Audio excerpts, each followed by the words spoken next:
गनको लागि क्यानबाट गन बनाइरहेको छु। यस्तो देखाइदिनु न, यो चाहिँ मैले खुद बनाएको, आफैले बनाएको। अनि यसलाई बनाउनु चाहिँ मलाई लगभग 3 to 4 आवर लाग्यो। पेन्सिल आर्ट यसकै बनाएको है। यसलाई मैले चाहिँ बजाउँछु। यो यस्तो राम्रो छ नि यो स्पिकर, कसम चाहिँ अहिले बजाएँ नि 5-6 दिनसम्म नन स्टप टिकिरहेको थिएँ मैले।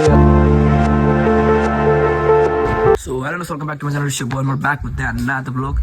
सो फाइनली 2 हप्ता जति भयो होइन ब्लग पनि हालेको। सो आज चाहिँ म नयाँ ब्लग लिएर आउँदैछु। अनि आजको ब्लगमा चाहिँ सिम्पल म चाहिँ आफ्नो रुम देखाउनेवाला छु, जुन चाहिँ मैले कन्भर्ट गरिसकेको छु। अनि यहाँ चाहिँ मैले अलमोस्ट 80% चाहिँ काम गरिसकेको छु, अनि 20% चाहिँ अब इन द फ्युचर मैले गर्नेवाला छु। अहिले चाहिँ मसँग सामानहरू छैन कि त्यही भएर चाहिँ मैले गरिनँ। अनि मेरो रुम चाहिँ यस्तो देखिन्थ्यो केही समय पहिला।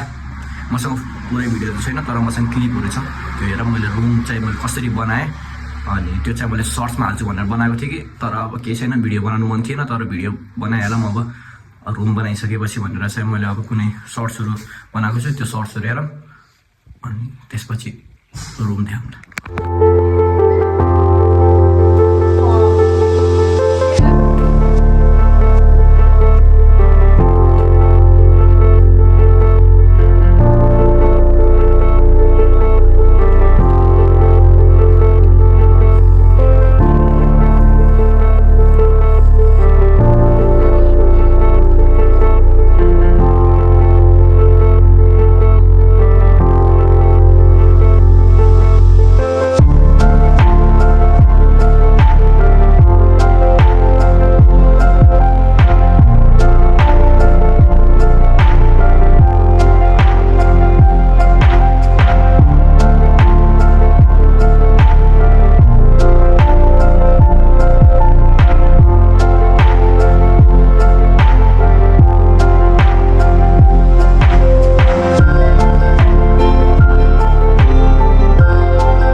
सो हेर्नुभयो होला कस्तो देखिन्छ मेरो रुम।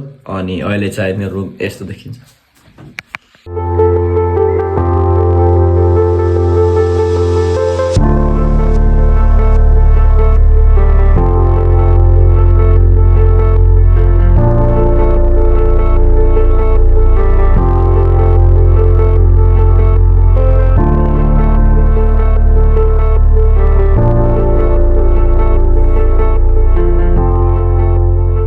सो राइट, देखिसक्नुभयो होला मेरो रुममा चाहिँ मैले के चेन्ज गरेछु भनेर अगाडिको सिनेमेटिकमा।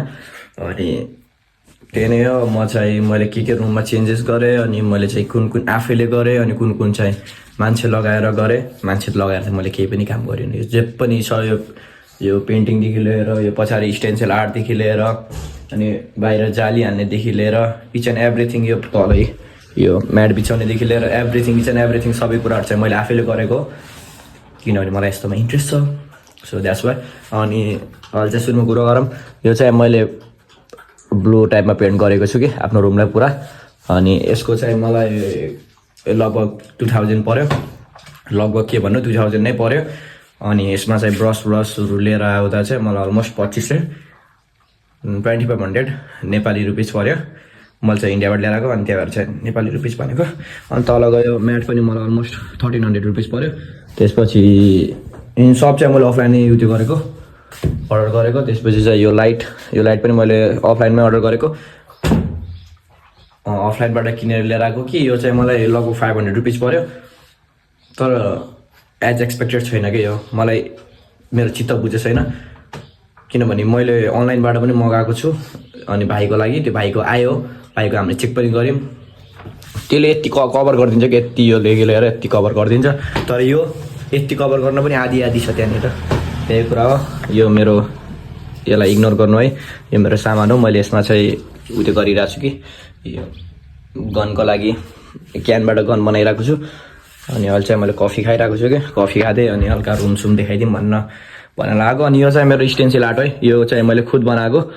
अनि यस्तो देखाइदिउँ न, यो चाहिँ मैले खुद बनाएको, आफैले बनाएको। अनि यसलाई बनाउनु चाहिँ मलाई लगभग 3 to 4 आवर लाग्यो। मैले चाहिँ यसलाई पहिला सुरुमा चाहिँ रिफरेन्स गराउँदाखेरि चाहिँ मैले एकैछिनमा बनाइहाल्छु।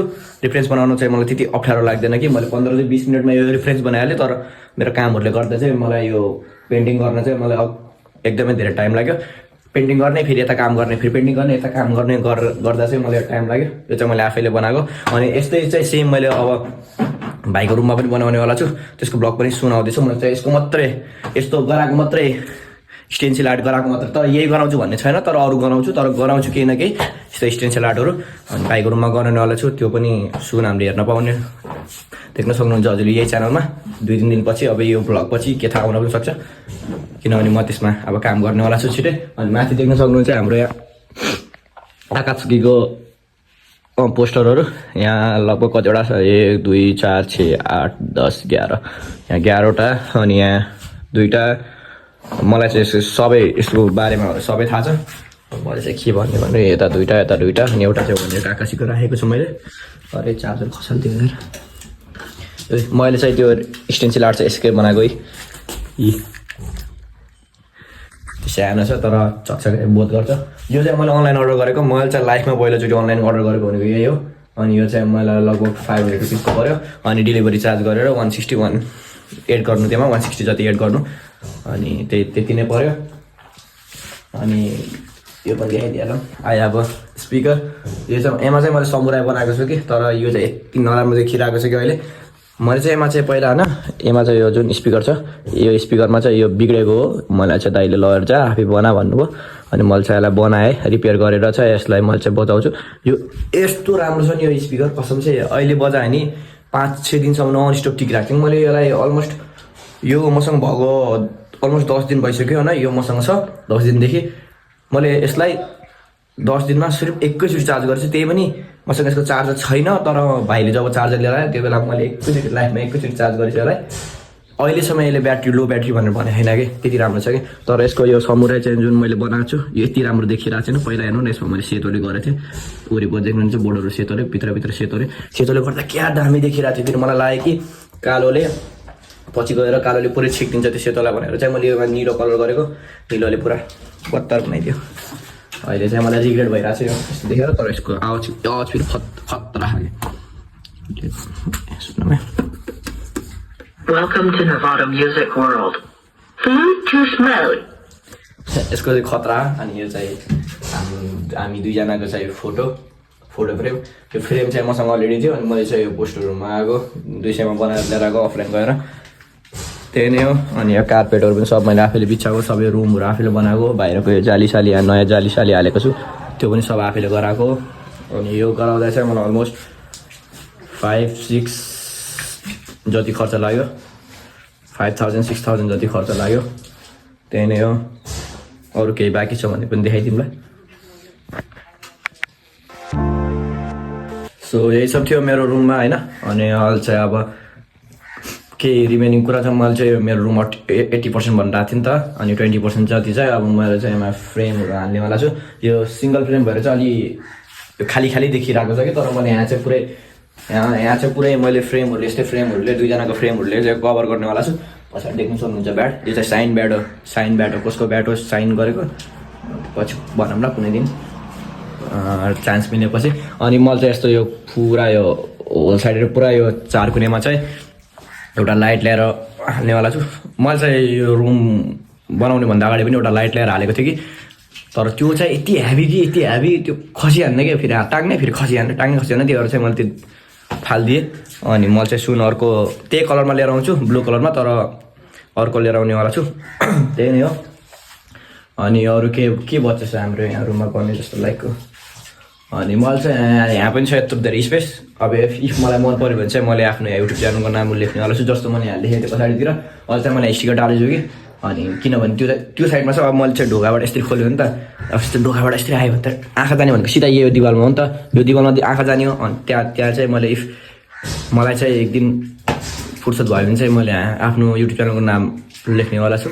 मेबी यो जुन स्टेन्सिल आर्ट गराउँछु त्यही दिन लेखिदिन्छु, एउटा एकैचोटिमा ब्लग हालिदिन्छु, कसरी बनाउँछु होइन, कति टाइम लाग्ने रहेछ भन्ने सबै कुराहरूको एक डिटेल्सहरू हालिदिन्छु, जसरी चाहिँ मान्छेहरूलाई पनि होस् न यसरी यतिको गराउनु रहेछ, यसरी गराउनु रहेछ भन्ने केही हल्का भए पनि नलेज मिलोस् भनेर। सो त्यही नै हो। अनि चाहिँ मैले चाहिँ उयो लिएर आएको छु कि फर्निचर लिएर आएको छु। यो लिएर आएको नि कति दिन भइसक्यो, पेन्टिङ हानेर राखेको नि त। मसँग चाहिँ 4वटा लिएर आएको थिएँ कि मैले चाहिँ यसलाई 2टा मात्रै राख्नेवाला छु। एउटा यहाँ चाहिँ एउटा यस्तरी अड्काउने, अनि यस्तरी अड्काउने भनेको त्यहाँ अड्काएर चाहिँ मसँग चाहिँ वाचहरूको कलेक्सन बहुत धेरै छ मलाई चाहिँ वाचहरू मनपर्छ मसँग चाहिँ एउटा वाच चाहिँ मैले डेली युज गर्ने भनेको वाच भनेको एउटा रोलेक्स हो र यही रोलेक्स हो यति रोलेक्स अनि अरू वाचहरू चाहिँ मैले त्यति युज गर्दैन त्यो वाचहरू चाहिँ मैले राख्ने गर्छु अनि मसँग चाहिँ ग्लासेसको पनि बहुत धेरै कलेक्सन चाहिँ ग्लासेसहरू त्यस्तै पढेको छ यहाँनिर एउटा त्यहाँनिर एउटा यस्तरी एउटा यहाँनिर बालेन्सहरूले लगाउने जस्तो यस्तो छ मसँग चिजहरू चाहिँ बहुत धेरै छ अनि मैले चाहिँ क्यापहरूको पनि कलेक्सन राख्ने भनेर चाहिँ यस्तो यस्तो राख्छु अनि मसँग रिङको पनि कलेक्सन बहुत धेरै छ मसँग रिङ छ अलमोस्ट 40-50वटा रिङ त्यो पनि यस्तै सर यो फर्निचर अड्काएपछि राख्ने भनेको अनि क्यापहरूको लागि पनि ठाउँ बनाउने हो अनि बल्ल चाहिँ मेरो रुम पर्फेक्टली कम्प्लिट हुन्छ अनि मैले चाहिँ माथि पनि यस्तो सोचेको थिएँ कि अब यहाँ क्लाउड सलाउड हालेर होइन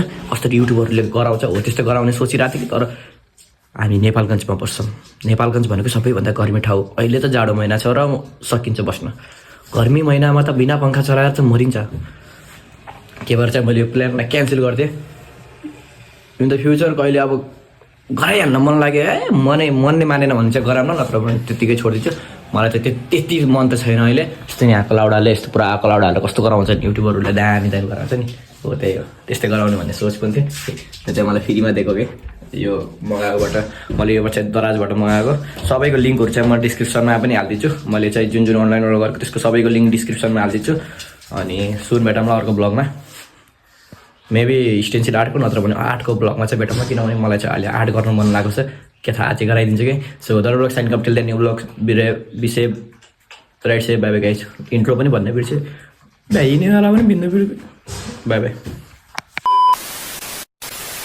लाइक कमेन्ट सेयर गरिदिनु होला सबैले अनि